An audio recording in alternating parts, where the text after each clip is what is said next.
Okay, दोस्तों, so now let's define the motion in 1D और rectilinear motion. यानी यहां पर क्या है? The particle moves along a straight line.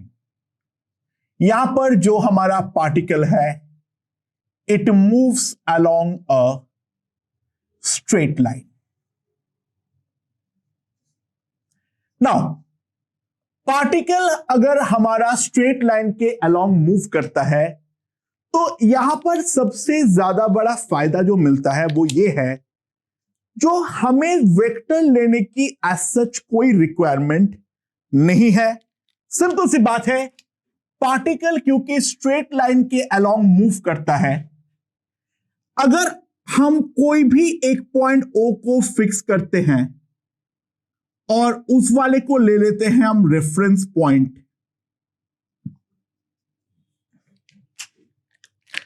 और अपने मर्जी से कोई भी एक डायरेक्शन को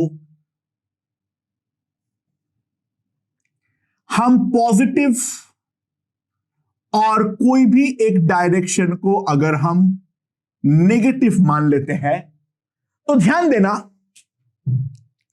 यहां पर डिपेंडिंग अपॉन ये लेफ्ट की तरफ जा रहा है या राइट की तरफ जा रहा है, यहां पर वेक्टर में केवल दो ही डायरेक्शन पॉसिबल है। One is along minus direction and one is along the plus direction. तो डायरेक्शन हम यहां पर कॉमन सेंस से लिख डालेंगे। What we are concern about is only about magnitude, क्योंकि यहां पर किसी भी हालत पे ये नहीं हो सकता है जो यहां पर हमारा वेलोसिटी या एक्सीलरेशन का कोई नया कंपोनेंट हमारा डेवलप हो जाए। वहां पर केवल एक सिंगल कंपोनेंट ही है, that is the x component. हम यहां पे एक्स माने हैं, तो पूरा मोशन एक स्ट्रेट लाइन पर होने पर हम सिंपली जो भी टर्म्स है we can deal only with magnitudes। हमें कहीं पर भी जरूरत नहीं है वेक्टर्स लेने की। अच्छा, बाय द वे, हमारे पास v वेक्टर क्या था? It was ds vector by dt, और a वेक्टर क्या था मेरे पास? A vector was simply dv upon dt. V vector was ds by dt and A vector was dv upon dt. Okay, vectorially हमारे पास ये दोनों equation था, right? अब बहुत सिंपल सी बात है, ध्यान दो। If we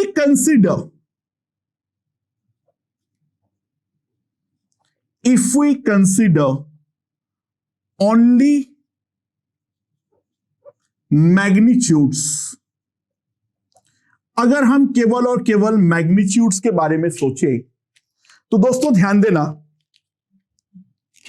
जो हमारा v का वैल्यू होगा that will be plus minus dx by dt। अच्छा, प्लस और माइनस क्यों? क्योंकि ध्यान देना v एक मैग्नीट्यूड है, तो v जो है वो हमारा हमेशा पॉजिटिव है, v जो है वो मेरा हमेशा पॉजिटिव है। तो सिंपल सी बात है, if x is increasing with time, अगर x हमारा टाइम के साथ इंक्रीज कर रहा है तो v को हम लिखेंगे dx by dt, right, with a plus sign, क्योंकि x अगर t के रेस्पेक्ट में इंक्रीज कर रहा है तो dx और dt का साइन सेम है, तो v एक मैग्नीट्यूड है, तो लेफ्ट हैंड साइड भी पॉजिटिव है, राइट हैंड साइड भी पॉजिटिव है। यानी अगर पार्टिकल टुवर्ड्स राइट मूव कर रहा है, जैसे मैं माना हूं उसके अकॉर्डिंग, तुम लेफ्ट वाले को मान लो, कोई फर्क नहीं पड़ता है। फिर पार्टिकल लेफ्ट पे मूव करने पे हम पॉजिटिव मानेंगे, वो तुम्हारे हाथ में है, ठीक है, वो तुम्हारे हाथ में है। बट जैसे मैं माना हूं, ठीक है, एक बार मान लेने के बाद पार्टिकल अगर राइट की तरफ मूव कर रहा है तो टाइम बढ़ने के साथ साथ मेरा एक्स जो है वो इंक्रीज करेगा, तो हम बोलेंगे v यहां पर पॉजिटिव है, राइट। और if x is decreasing with time v will be equals to minus dx by dt, क्योंकि dx बाई dt करने पर क्या आएगा, एक नेगेटिव क्वांटिटी। अगर वो लेफ्ट की तरफ मूव कर रहा है तो x कम हो रहा है, यानी t बढ़ रहा है तो dt पॉजिटिव है, बट x कम हो रहा है तो dx नेगेटिव है, तो dx बाई dt क्या आएगा, नेगेटिव। नेगेटिव मतलब क्या है, मेरा लेफ्ट की तरफ वेलोसिटी है, राइट। और क्योंकि v जो है वो हमारा एक मैग्नीट्यूड है, तो magnitude can not be a negative quantity, तो हमें आगे से एक माइनस साइन जो है वो हमें अप्लाई करना पड़ेगा। अगर हम मैग्नीट्यूड निकालने चाहेंगे तो v will be simply minus dx by dt, right.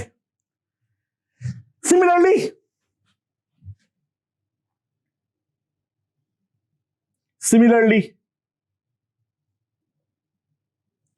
अगर हम मैग्नीट्यूड के बारे में बात करें तो एक्सीलरेशन का जो मैग्नीट्यूड होगा a, that is equals two plus minus, हम यहां पर केवल और केवल मैग्नीट्यूड्स को लेकर काम कर रहे हैं। बार बार बोल रहा हूं, जब मैं a लिख रहा हूं I am talking about the magnitude of a, ठीक है। मैं अभी केवल और केवल स्केलर यानी मैग्नीट्यूड्स को लेकर काम कर रहा हूं। a कब होगा, पॉजिटिव कब होगा, नेगेटिव कब होगा, if v is increasing with time, then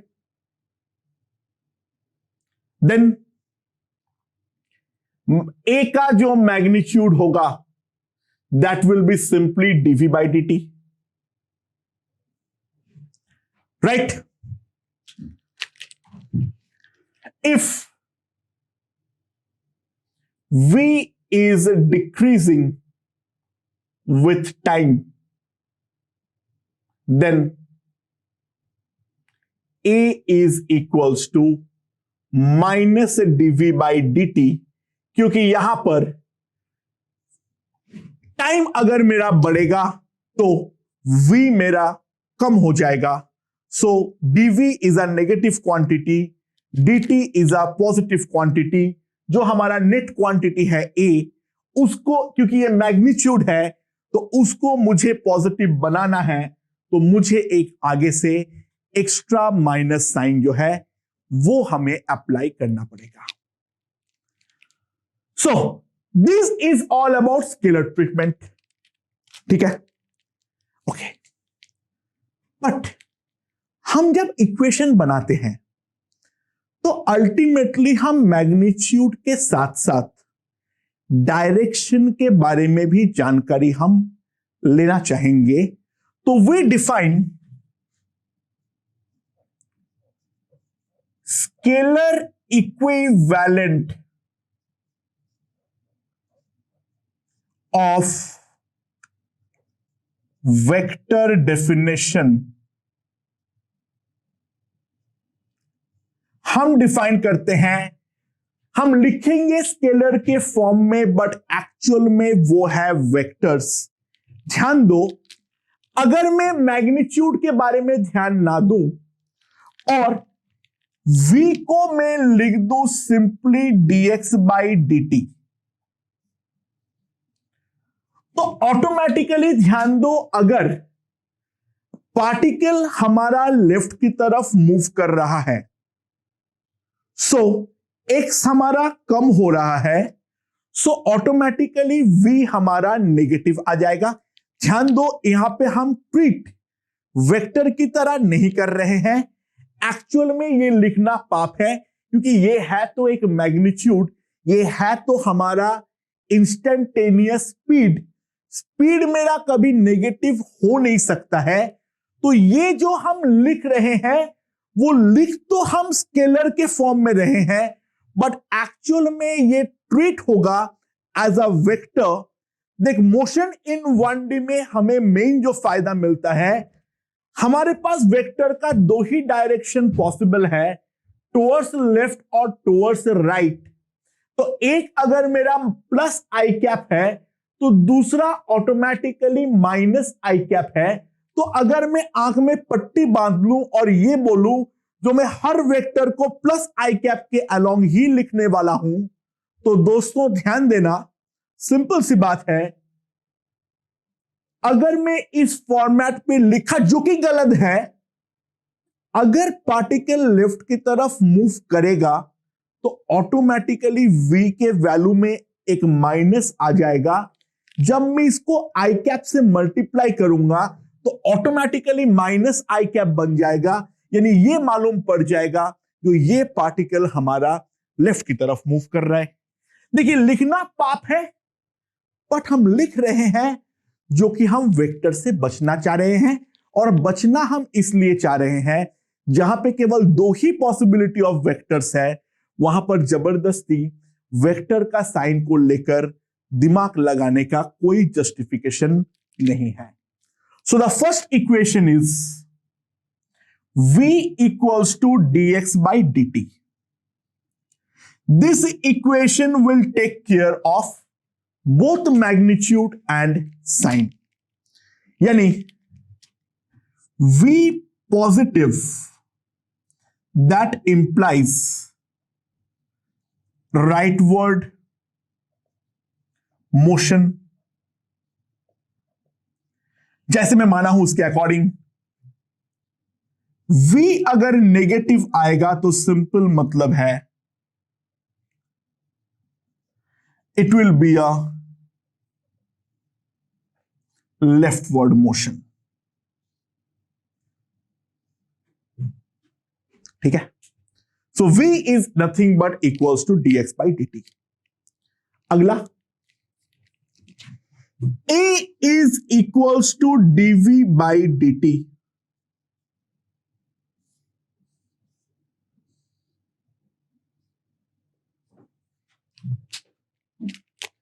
यहां पर भी ध्यान दे, अगर ये पॉजिटिव आया तो एक्सीलरेशन, नेगेटिव आया तो रिटार्डेशन।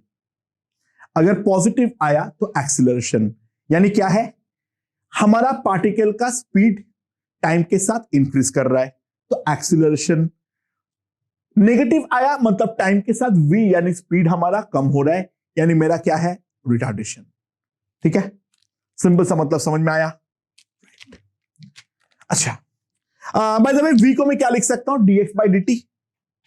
तो यहां से मैं और एक चीज लिख सकता हूं, a is equals to d by dt, और v को मैं लिख सकता हूं dx बाई dt। तो a का जो मैं दूसरा चीज लिख सकता हूं, it is d square x by dt square.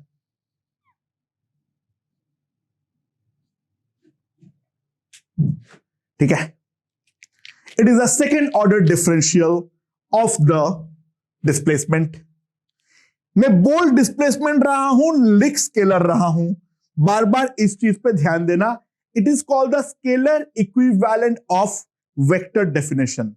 This was the scalar treatment. Vector treatment हम करके आए हैं अभी प्रीवियस लेक्चर में। अब हम लोग पहले स्केलर ट्रीटमेंट किए, और अब हमने स्केलर और वेक्टर दोनों को कन्वर्ज करवा दिए। तो बोलेंगे हम वेक्टर, लिखेंगे हम स्केलर, क्योंकि प्लस माइनस नहीं लिख रहा हूं तो ऑटोमेटिकली साइन जो है उसका टेक केयर ऑटोमेटिकली हो जाएगा, क्योंकि हमें दो ही साइन चाहिए, या तो प्लस या तो माइनस। बाकी वेक्टर्स का कोई गेम नहीं है। That is the additional advantage in motion in 1D। I hope that point is understood. Okay. Okay. By the way, A को मैं और क्या लिख सकता हूं, A is equals to dv by dt। दोस्तों यहां पर मैं इसको इस तरीके से लिख सकता हूं, but dx by dt is nothing but v। तो मैं और एक चीज लिख सकता हूं, चौथी चीज, A is equals to V dV by dx. So this gives me the fourth equation. So ये जो मैं चार चीज लिखा हूं, they are the scalar equivalent of the vector quantities or the vector definition. वापस याद दिलाना चाहूंगा, मैं स्ट्रेस कर रहा हूं इन बात पे, लिखेंगे हम स्केलर, बोलेंगे हम vector. X is not the distance traveled, it is the displacement. X is not the distance traveled, it is the displacement. इन बातों पे हम सबसे पहले ध्यान देना जरूरी है, जरूरी है, जरूरी है. इस बात को हम पहले समझ ले ढंग से. राइट? प्लस माइनस कब बोलूंगा? केवल प्लस साइन में क्यों कंसीडर कर रहा हूं? क्योंकि अगर गलत मानूंगा, यानी गलत हो रहा होगा असली में मोशन में, तो ऑटोमेटिकली वो साइन में ये चीज सामने आने वाला है. Try to understand. मैं एक सिंपल एग्जांपल के थ्रू समझाता हूं, सुनो. मान लो, consider a particle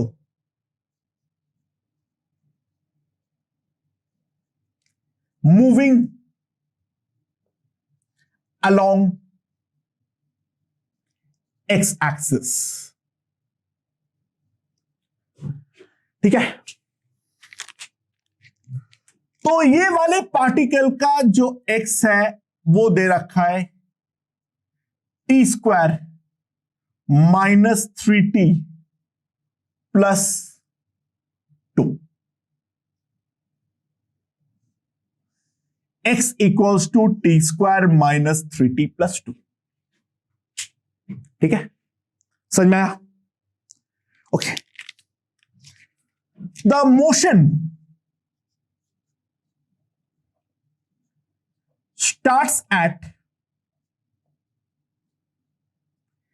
t equals to 0. ठीक है? तो question is analyse the motion.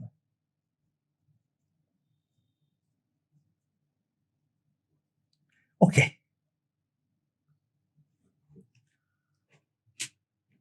समझ में आया? X in terms of t हमें दे रखा है. अब इस मोशन को हमें एनालाइज करना है. तो दोस्तों, एक्स जो है वो है हमारे पास t square minus 3t plus 2. अगर मैं इसको फैक्टराइज करता हूं, it will be t minus 1 into t minus 2. अगर मैं वेवी कर्व अप्लाई करूं तो ध्यान देना, यह है t1 t2. t जो है वो नेगेटिव तो हो नहीं सकता है. So if I apply the wavy curve,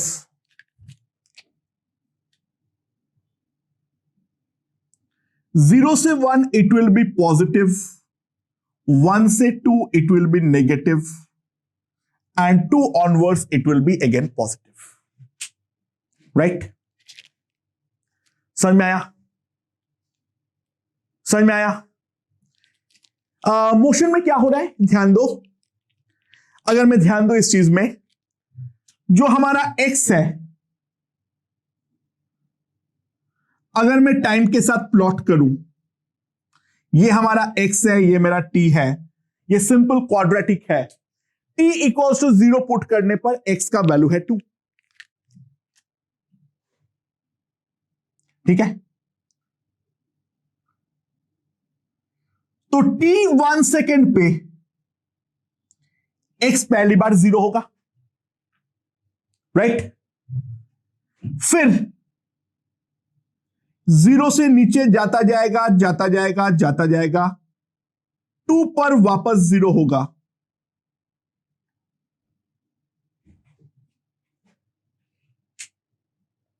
हम जानते हैं जो मिनिमम वैल्यू आएगा, हम क्वाड्रेटिक के रूट्स के बारे में तो जानते ही हैं, तो जो मिनिमम वैल्यू आएगा वो ऑब्वियस सी बात है आएगा 1.5 सेकेंड में। और अगर मैं t को 1.5 पुट करता हूं तो ये हो जाएगा 0.5, ये हो जाएगा -0.5।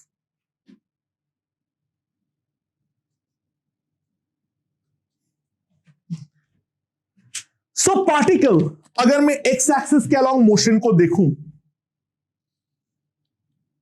ये हमारा x इक्वल्स टू 0 है, ये हमारा पॉजिटिव डायरेक्शन ऑफ x है। तो पार्टिकल सबसे पहले x इक्वल्स टू 2 से अपना जर्नी को चालू करेगा, फिर वो टुवर्ड्स द लेफ्ट मूव करना चालू करेगा,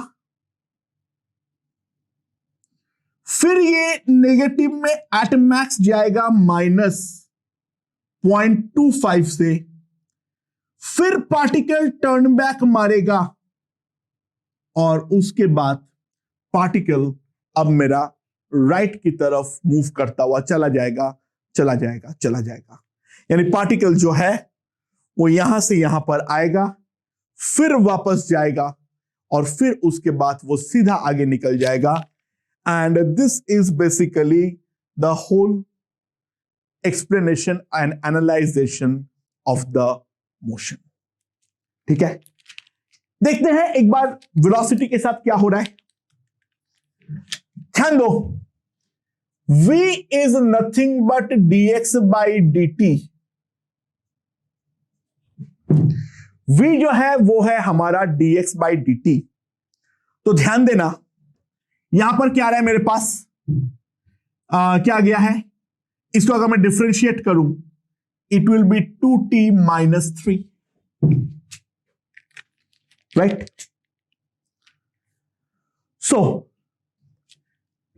एक बार v को 0 करो तो t आएगा 1.5 सेकेंड। अच्छा, 1.5 सेकेंड बेसिकली वो वाला पॉइंट है जहां पर x मैक्सिमम नेगेटिव है, यानी उस पॉइंट पे इसका वेलोसिटी 0 है, यानी ये वाले पॉइंट पे पार्टिकल जो है वो मेरा मोमेंटरी रेस्ट पे होगा। अच्छा, t अगर लेस देन 1.5 है, t अगर लेस देन 1.5 सेकेंड है, तो इसका सिंपल सिग्निफिकेंस है v मेरा लेस देन 0 है, यानी लेफ्ट वर्ड वेलोसिटी, वेलोसिटी जो है वो है मेरा लेफ्ट वर्ड, राइट। समझ में आया। एंड t अगर ग्रेटर देन 1.5 सेकेंड है तो v मेरा ग्रेटर देन 0 है, यानी 1.5 सेकेंड के पहले तक पार्टिकल मेरा लेफ्ट की तरफ आया है, यानी पार्टिकल जो है वो लेफ्ट वर्ड वेलोसिटी रखता है। और t ग्रेटर देन 1.5 सेकेंड पे v मेरा ग्रेटर देन 0 है, यानी we have rightward velocity, we have rightward velocity. यानी ये है हमारा analysis regarding the speed. Speed पहले मेरा नेगेटिव रहेगा, उसके बाद 1.5 सेकेंड पे वो पॉजिटिव बनेगा, फिर वो पॉजिटिव में बढ़ता रहेगा, बढ़ता रहेगा, बढ़ता रहेगा, और मेरा एक्स भी राइट की तरफ अनबाउंडेड तरीके से डेफिनेटली बढ़ता रहेगा। ठीक है। अच्छा, ए जो है that is equals to dv by dt। अगर मैं v को अब डिफरेंशिएट करूं, वो मेरे पास 2 आ गया है, दैट इज ग्रेटर देन 0। तो इसके मतलब यह है एक्सीलरेशन मेरा कांस्टेंट है और वो हमेशा ग्रेटर देन 0 है, यानी acceleration is always right word. तो ध्यान देना, ध्यान देना, यहां पे एक important feature, for t belonging to 0 to 1.5, it is retardation, क्योंकि v हमारा लेफ्ट वर्ड है और a हमारा राइट वर्ड है, यानी पार्टिकल इज स्लोइंग डाउन, यानी स्पीड जो है वो हमारा डेफिनेटली कम हो रहा है, राइट। पार्टिकल जो है उसके लिए वो रिटार्डेशन है। और for t greater than 1.5 second it is acceleration, क्योंकि वेलोसिटी और एक्सीलरेशन दोनों का डायरेक्शन हमारा सेम होगा। अच्छा, एक्सीलरेशन वर्ड स्केलर और वेक्टर दोनों के लिए हम यूज करते हैं, ये शब्दों का खेल है, हमें ध्यान रखना है। जब मैं पार्टिकल इज एक्सीलरेटेड, मतलब मैं मैग्नीट्यूड के रिगार्डिंग बात कर रहा हूं, यानी उसका स्पीड अप हो रहा है। द पार्टिकल इज रिटार्डेड, ये स्लो डाउन हो रहा है। बट एक्सीलरेशन वेक्टर, और जब मैं dv a equals to dv by dt लिख रहा हूं, वहां पर a का जो एक्चुअल में ट्रीटमेंट हो रहा है वो हमारा वेक्टर की तरह हो रहा है। तो एक्सीलरेशन वर्ड हम खा जाते हैं, वो स्केलर और वेक्टर दोनों की तरह ही इस्तेमाल होता है। वो क्वेश्चन का कॉन्टेक्स्ट को देखते हुए हम डिसाइड करेंगे वहां पर ट्रीटमेंट हमारा स्केलर की तरह हो रहा है या फिर हमारा ट्रीटमेंट जो है वो वेक्टर की तरह हो रहा है। दोस्तों, आई होप यहां पर पूरा समझ में आया है, ठीक है। तो पार्टिकल लेफ्टवर्ड जर्नी करेगा 1.5 सेकेंड तक, okay. t equals to 1.5 second पे मोमेंटरीली रेस्ट पे आएगा, फिर वो पार्टिकल जो है वो हमारा राइटवर्ड जर्नी चालू कर डालेगा और वो अनबाउंडेड तरीके से बढ़ता रहेगा टुवर्ड्स राइट, ठीक है। अच्छा, एक इंपॉर्टेंट बस चीज में लिखना चाह रहा हूं, velocity of a particle, velocity of a particle is equals to 0 does not imply is acceleration equals to 0। velocity और acceleration में डायरेक्टली कोई संबंध नहीं है, ओके। समझ में आया? चमका? गुड। अच्छा, एक टर्म को मैं बस डिफाइन कर दे रहा हूं क्योंकि बहुत जगह पे लिखा हुआ रहता है, ठीक है, इसके साथ कोई मतलब नहीं है।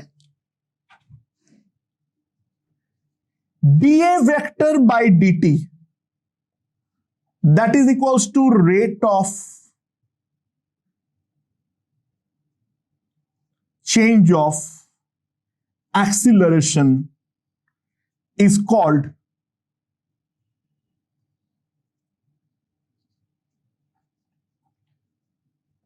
jerk of a motion। इसका कोई एज सच फिजिकल सिग्निफिकेंस नहीं है, dA बाई dt को बस हम पार्टिकल का जर्क ऑफ द मोशन बोलते हैं। यहां पर a हमारा कांस्टेंट है, तो इस केस में जो जर्क है that jerk is equals to 0। I hope this point is perfectly understood। अब मैं इक्वेशन ऑफ मोशन की तरफ बढ़ने वाला हूं। जितना भी डेफिनेशंस की जरूरत थी, वेक्टर और स्केलर का जो इंटरप्रिटेशन है, जिस तरीके से हम बोलते हैं, जो शब्दों का हम इस्तेमाल करते हैं, उन सब चीजों पे हमें ध्यान रखनी पड़ेगी दोस्तों, ओके।